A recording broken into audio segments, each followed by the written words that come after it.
My life changed after a stranger revealed my hidden truth. Before we begin the story, make sure to subscribe to our channel and never miss more incredible stories every day.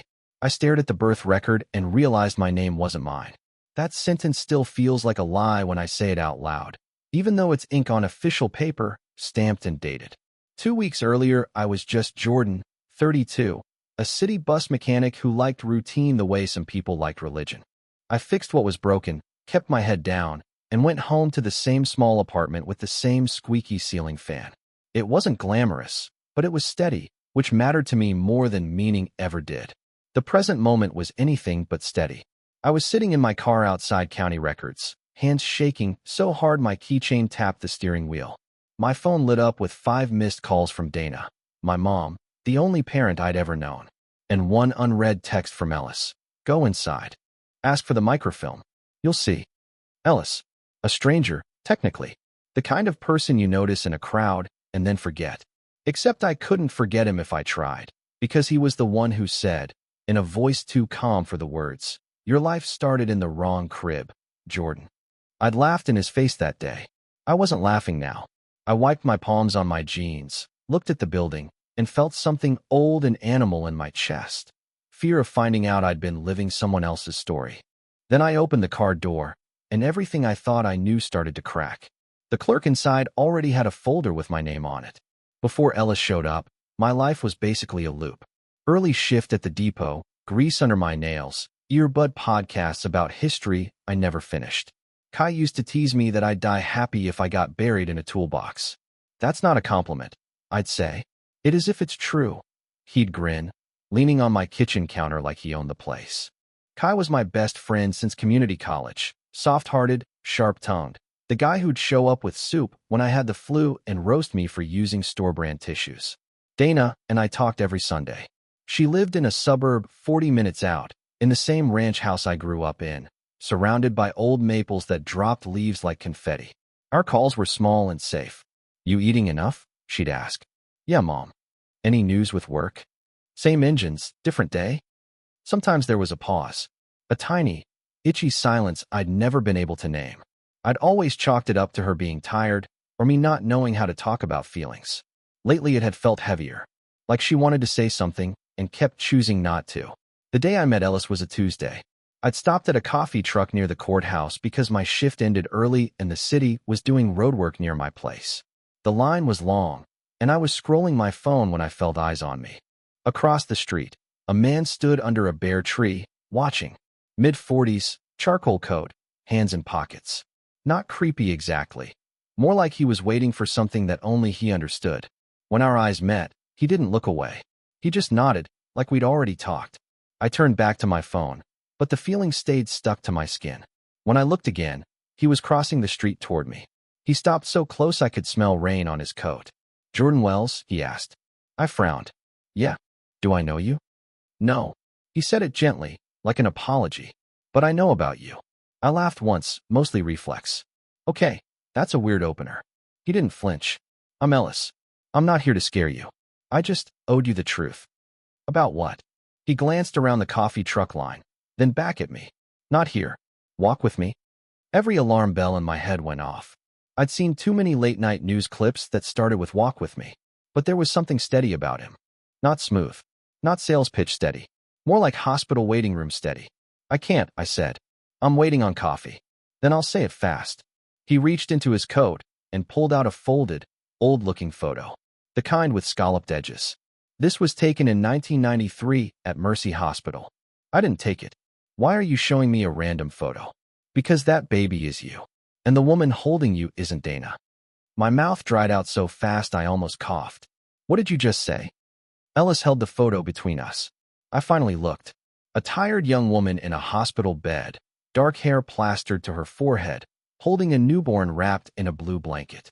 The baby's face was scrunched like a raisin, but I had the same dimple in my chin. Same weird little ear fold I'd had my whole life. The woman wasn't Dana. Fresher face. Different nose. Different eyes. "This is a mistake," I said, even as my hand shook reaching for it. "It's not me." Ellis's voice stayed low. "I was the orderly on shift that night. There was a mix-up. 2 boys. One left with the wrong mother." I stared at him. The line moved. Someone behind me sighed. Why tell me now? I whispered. Because I found something last month that proved it happened on purpose. He slid a second paper toward me with my birth time crossed out. The paper was yellowed, torn on one side, like it had been ripped from a file. At the top, Mercy Hospital Nursery Log, June 14, 1993. The times and baby tags were listed in neat rows. My tag number was there, but the time column was scraped and overwritten. Someone had written a new time in darker ink. That's not normal, I said. No, Ellis agreed. Logs don't get edited. Not like that. Maybe it's still not me. Maybe you're confusing. He cut in, still calm. Your tag number ends in 618. That's the last 3 digits of your social security number. Hospitals did that back then to keep records linked. Dana would have never known. She was drugged, stressed, and someone she trusted told her you were hers. My brain tried to reject it the way your body rejects spoiled food. I felt nausea, then heat, then cold. You're saying I was switched, I said. I'm saying you were taken. The words landed hard. Why would anyone do that? Ellis's eyes softened. That's what I didn't know until recently. He nodded toward the courthouse. There's a sealed case from 1993. Adoption fraud, missing infants. I couldn't open it then. I can now. I shoved the paper back at him like it burned. Look, man, I don't know what your deal is, but my mom is my mom. She raised me. She never. I'm not accusing her, he said quickly. She was a victim too. But you deserve to know who you are. And you deserve to know who profited. The coffee truck guy called my name. I didn't move. Ellis stepped back. Here's my number. If you want this to stay buried, walk away now. If you don't, meet me tonight at 7 Pines Diner. I'll show you the rest. He turned to leave. Ellis, I called. My throat felt too small. If you're wrong. He looked over his shoulder. I'm not. I watched him disappear into traffic, holding a photo that rewrote my childhood. I drove home on autopilot, coffee untouched in the cup holder. By the time I got to my apartment, my hands were numb. Kai was already there, feet on my couch, eating chips out of the bag like a raccoon. You look like you saw a ghost, he said. Bad day. I tried to answer casually. Some guy said something weird. Define weird. Like, you dropped your wallet, weird, or government lizard people weird. He said I was switched at birth. Kai froze mid-crunch. What? I told him the short version, leaving out the crossed-out log because even saying that part made my chest tighten. When I finished, he stared at me like he was waiting for the punchline. Jordan, he said slowly, you're not the kind of person random strangers pick for scams. Are you sure this wasn't just? He had a photo, Kai? A hospital photo. The baby looked like me. Kai's skepticism faltered. Okay, that's a lot. Have you called your mom? No. I said it too fast. I don't want to freak her out over nothing. Kai leaned forward. But you're freaked out. I swallowed. He wants me to meet him tonight. Alone, I guess. Kai exhaled, rubbed his face. I don't love that. But I also don't love you spiraling in here. If you go, I go. I don't want to drag you into. Too late, he said. We share a Netflix account. That's basically blood. I laughed once, sharp and humorless. My mom wouldn't hide something like that, I said, more to myself. She's not a liar. Kai didn't argue. That scared me more than if he had. Then my phone buzzed. Mom calling. I stared at it until it went to voicemail. Kai watched me. You gonna answer? I can't. My voice cracked. Not yet. Outside, the sky went the color of bruises. I texted Ellis, 7 Pines. 8 p.m. At 7:12, Dana sent a message that made my stomach drop. Her text was 3 words. Where are you? Nothing else. No heart emoji. No honey. No call me when you can. Just that. Like she knew something had shifted. I typed back and deleted it 3 times. Finally, home. Long day. Everything okay? The dots appeared. Vanished. Appeared again. I need to see you tonight. Please. I felt my throat close. I showed Kai. He read it, then looked up. She sounds scared. She doesn't get scared. Maybe she does. He softened. Maybe she's been scared a long time. I tried to breathe through the buzzing in my ears. What if Ellis is lying and I blow up my family for nothing? And what if he's not? Kai said. And you ignore the only person who could help you understand it? That was the thing. Even if Ellis was wrong, he'd planted a seed that felt like acid. I couldn't unthink the photo. I couldn't unsee that dimple. I'll see him, I said. Then I'll talk to her. Kai grabbed his jacket. We're going together. Seven Pines Diner was the kind of place with sticky booths and old photos of the city on the walls. We got there early, sat near the window. I kept expecting the door to swing open and reveal Ellis or Dana. Ellis arrived first. He slid into the booth like he'd rehearsed it. "Thanks for coming," he said. Then he looked at Kai. "And thanks for bringing backup. Smart." Kai stayed quiet, eyes sharp. Ellis pulled a manila envelope from his bag. "Before you look, I need you to understand something. This isn't rumor. It's documented. I wouldn't do this to you if I wasn't sure." "Show me," I said. He opened the envelope and laid out copies, a nursery roster, a discharge form, and a news clipping about Mercy Hospital in 1993. I scanned the headline, "Employee Charged in Infant Trafficking Scheme." My vision narrowed. "That employee," Ellis said softly, tapping the clipping, "was your pediatric nurse." My phone lit up again. Dana was calling from the parking lot. Kai reached for my phone, but I snatched it first. Through the diner window, headlights swept across the lot. A familiar sedan pulled in. "She's here," I whispered. Ellis's face tightened. "She followed you." "I didn't tell her I was coming." Kai muttered. "Maybe she tracked you. Parents do that when they panic." The door chimed. Dana stepped inside, scanning the booths. She looked smaller than I remembered, like someone had quietly let the air out of her. When she saw me, relief flashed, then froze when she noticed Ellis. Her face went white. "What are you doing with him?" she asked. Ellis stood. "Dana, you promised," she hissed. I felt my body go cold. "You know him?" Dana's eyes darted between us. "Jordan, get in the car. Now." "Mom, sit down," I said. My voice shook. "Tell me why you know him." She ignored me, staring at Ellis like he was a bomb. "You had no right. After all these years." "The right was his." Ellis snapped, and for the first time his calm cracked. "He gets to decide if he wants the truth." Dana turned on me, voice pleading. "Honey, don't listen. He is not. He doesn't understand." "Understand what?" I said. "That I might not be yours." She flinched like I slapped her. Kai spoke gently. "Dana, if there's something to explain, doing it now is better than later." Her hands trembled. She sat, but it wasn't surrender. It was exhaustion. Ellis slid the clipping toward her. "He's seen enough to know there's a secret. It's time." Dana's jaw clenched. "That article ruined lives. My husband lost his job. I had strangers calling us thieves." "Why would they call you thieves unless—" I couldn't finish. The words felt toxic. Dana stared at the table. "Because people wanted someone to blame. And because Mercy needed a cover." I leaned forward. "Mom, tell me straight. Am I adopted? Was I switched? What happened?" Tears pooled in her eyes, but she didn't cry yet.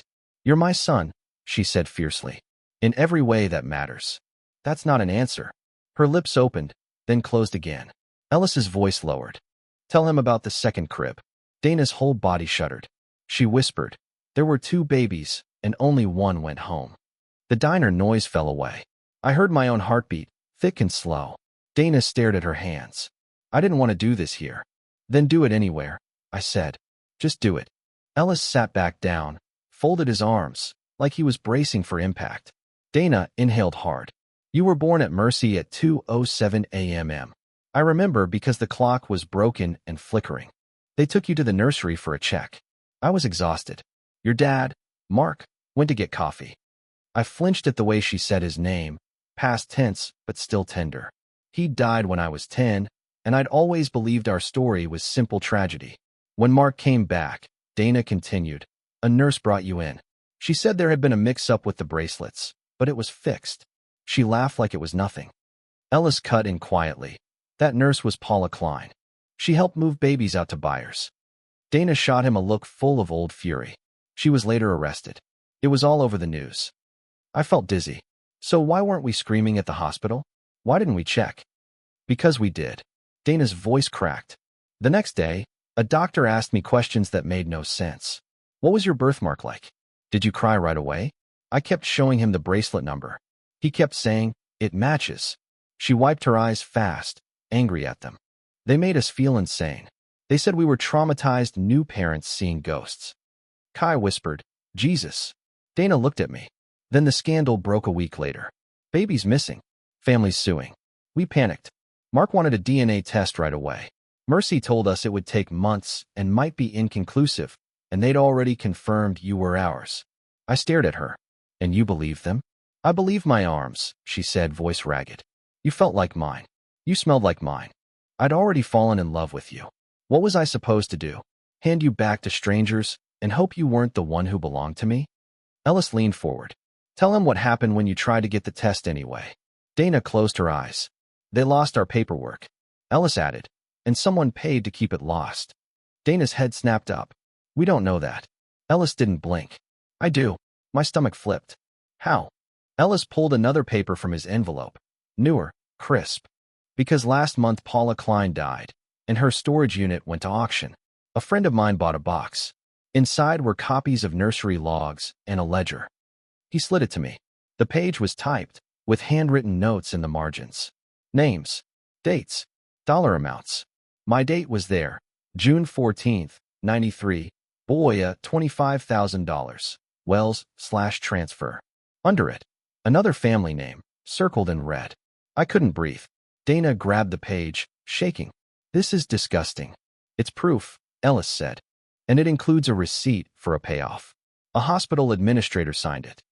Why would anyone pay to swap babies? Kai asked bluntly. Ellis looked at me. Because the wrong parents had the right baby. My mouth went dry. What does that even mean? It means there was a family in 1993 with money, connections, and desperation. A baby they wanted badly, and a nurse willing to sell to the highest bidder. Dana whispered. We were broke. Mark was a student teacher. We barely made rent. So they took ours, I said. Ellis's gaze softened. They took one of the two. I don't know which one you are yet. Something in my chest cracked open. How can you not know? Because the records were altered. 2 babies. 2 tags. 1 paper trail. The only way to know is DNA. Dana shook her head over and over. I can't lose you twice. You might not lose me, I said quietly. But I deserve to know. She looked at me like I'd just stepped off a cliff. Ellis hesitated. There's more. The circled family, they're still here. Still powerful. What family? I asked. He said the name. My blood ran cold, because I recognized it from local news, construction cranes, and charity plaques all over the city. Ellis spoke softly. The Hanovers. Dana gasped. No.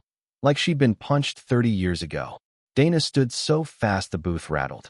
We are not doing this. Mom, I said, trying to keep my voice level, sit down. No. Her eyes were wild now. Jordan, you don't understand what you're stepping into. The Hanovers bury problems. People disappear around them. Ellis gave a tired nod. She's not exaggerating. Kai frowned. If it's that dangerous, why bring this up at all? Because Jordan already exists, Ellis said. And so does the other baby. Whoever he is, he's a grown man now, living a life based on a lie. Dana's hands fluttered, helpless. We let it go because we wanted peace. We wanted you safe. And I'm not safe now? I asked. She opened her mouth, then shut it.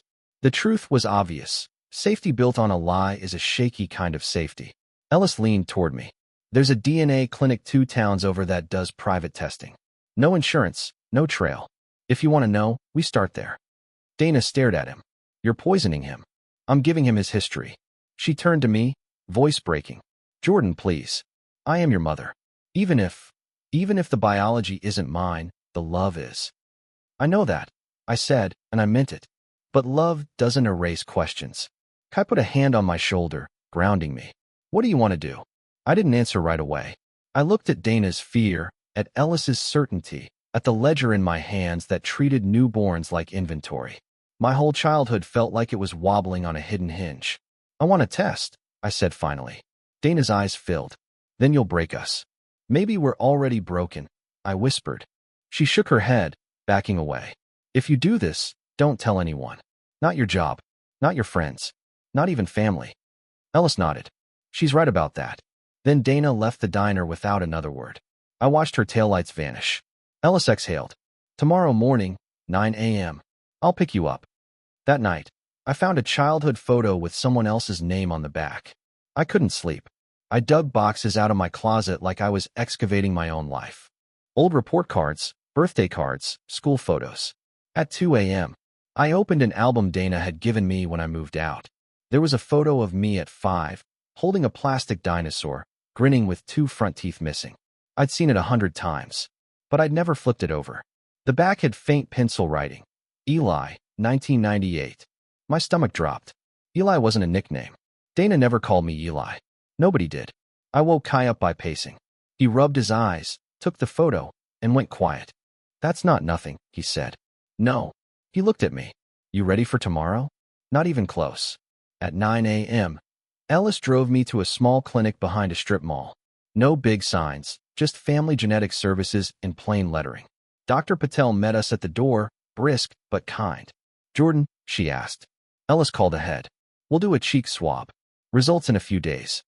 A few days. I repeated, like that meant anything in a world that had already tilted. She led me into a plain room. I watched my own reflection in a laminated poster about DNA inheritance. My nose, my jaw, my hairline. Features I'd always assumed were Dana's and Mark's suddenly felt borrowed. Ellis sat in the corner, hands folded. Whatever this says, he murmured, it doesn't erase who raised you. It might rewrite why, I said. He nodded once. Yes. After the swab, Dr. Patel handed me a privacy form. We can compare your sample to any other person you submit, or to state databases if you request that later. For now, we're just confirming maternity/paternity against Dana, if she consents. She didn't, I said. Patel's eyes softened. Then you'll get a kinship estimate against public records. It won't name your mother, but it will tell us if Dana is genetically related. I signed with a hand that didn't feel like mine. Outside, Ellis walked me to the car. There's one more thing I need to show you. He opened his trunk and pulled out a shoebox. Inside was a hospital bracelet, tag number ending in 618. But the name printed on it wasn't Jordan Wells. It was Eli Hanover. Ellis whispered, they didn't just swap you. Your birth identity was stolen. My knees wanted to fold. I grabbed the trunk edge to stay upright. That's not possible, I said. How could my bracelet say their name? Ellis's face was tight. Because it was printed after the switch. The original bracelet was removed. This one replaced it. So I was meant to be Eli Hanover? Or you were meant to be someone else, and they labeled you Eli to make the transfer clean. Either way, your paperwork was built around a lie. The world felt muffled, like I was underwater. How did you get that? I asked. Paula Klein's box. She kept trophies. Reminders, he said with disgust. I brought it because I knew you'd doubt yourself without seeing something physical. I stared at the bracelet. A thin strip of plastic, and yet it weighed more than every memory I owned. Ellis drove me home, and Kai met me at the door. I didn't speak. I just handed him the bracelet. He read it twice. Oh my God. I sank onto the couch. What if I've been Eli this whole time and didn't know? Kai sat beside me. You're Jordan because you lived Jordan's life. But yeah, this is criminal. I heard my phone buzz and ignored it until I saw Dana's name. Again and again. Finally, I answered. Mom. Her voice was hoarse. Where are you? Home. Good. Don't go anywhere. I already did. A long silence. Ellis found me last night, she whispered. He came to the house. I sat up. What did he say? He said you were testing. He said the Hanovers were involved. And I told him to leave it alone. Her breath hitched. Jordan, I'm begging you. You don't know what they'll do if this comes out. Mom, why are you so sure it was them? She swallowed audibly. Because after the scandal, a man came to our house. Not police. Not hospital. A lawyer. For who? I asked, even though I felt the answer coming. Dana's voice trembled. For the Hanovers. He offered us money if we stayed quiet. I felt the room spin. You took it. No. She sounded insulted and ashamed at once. But Mark wanted to report it. 2 days later, he got jumped outside the school where he taught. They said it was random. It wasn't. I went cold. You never told me that. I was trying to protect you. From the truth. From them. My hands shook around the phone. Mom, I need to see you. Now. No, she said sharply. Not until you promise me you'll stop. I can't promise that. She sobbed once, quietly, like a leak she couldn't fix. Then you're on your own, she whispered. After she hung up, a black SUV parked across from my building. I noticed the SUV because it stayed. Engine off. Windows tinted. Not a neighbor's car. Not deliveries. Kai noticed it too. You think that's them? I don't know. I said, but my skin was already crawling. Ellis called 15 minutes later. You're being watched. How would you know? Because I am too. They don't like loose ends. I didn't even tell anyone. You got tested. That creates a digital shadow. If they still have friends in Mercy Hospital or state offices, they'd know. My throat tightened. What do? We get ahead of it, Ellis said. We talk to someone who can open the sealed case. Attorney Ruiz. She's been chasing Mercy's old files for years. I hesitated. Mom says they hurt Dad when he tried to report it. Ellis was quiet for a beat. That's why we don't do it alone. Kai took the phone. Where's Ruiz? Downtown. Her office is in the old federal building. Tomorrow, 2 p.m. Kai handed the phone back. We'll be there. After we hung up, I kept peeking through the blinds. The SUV didn't move. Around sunset, another car pulled in behind it. A sedan. 2 men got out, leaning against the hood like they were waiting for a show. My chest felt too small. Kai paced. We should call the cops. And say what? A car looks scary? He swore softly. This is insane. Yeah. Welcome to my childhood, apparently. At 10 p.m., my phone buzzed with a new number. I almost didn't answer. Something in me did anyway. A man's voice, smooth and bored. Jordan Wells. Yes. Name's Michael Hanover. You don't know me, but I know you. He paused like he enjoyed that. I hear you've been asking questions about Mercy Hospital. My mouth went dry. Who gave you this number? A chuckle. Doesn't matter. What matters is this. You're stirring up old pain. You're a good man, Jordan. Don't ruin your life chasing ghosts. They're not ghosts if they're real, I said. His voice stayed pleasant. You have a mother who loves you. A job. A home. You can keep it all, if you stop digging. And if I don't? Silence.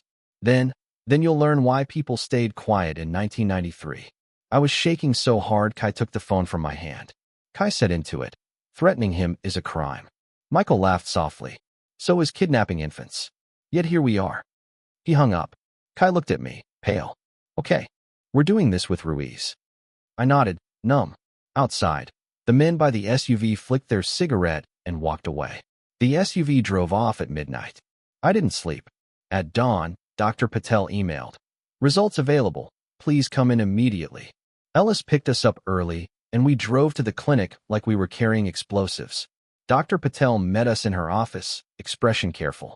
Jordan, she began, sliding a printed sheet across the desk. Your kinship analysis shows no genetic relationship to Dana Wells.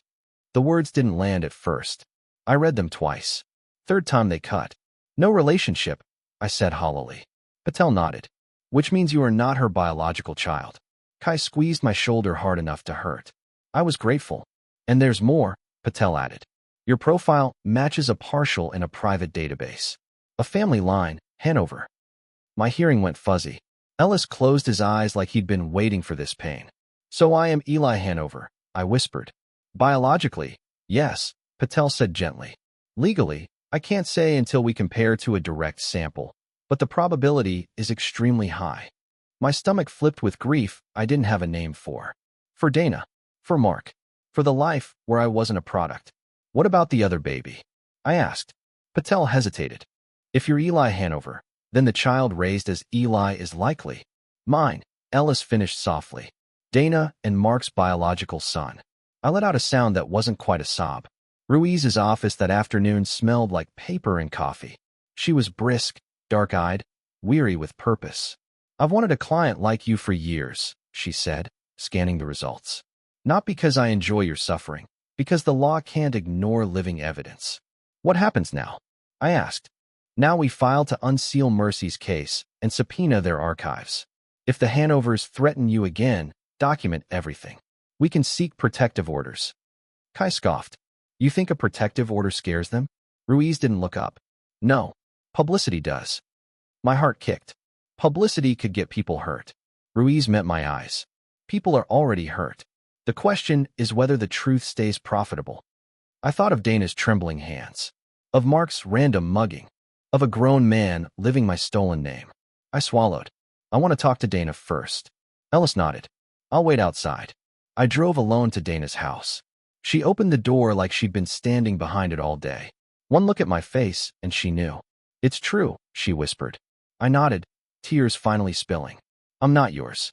She pulled me into her arms anyway, fierce and shaking. You're mine in every way I chose.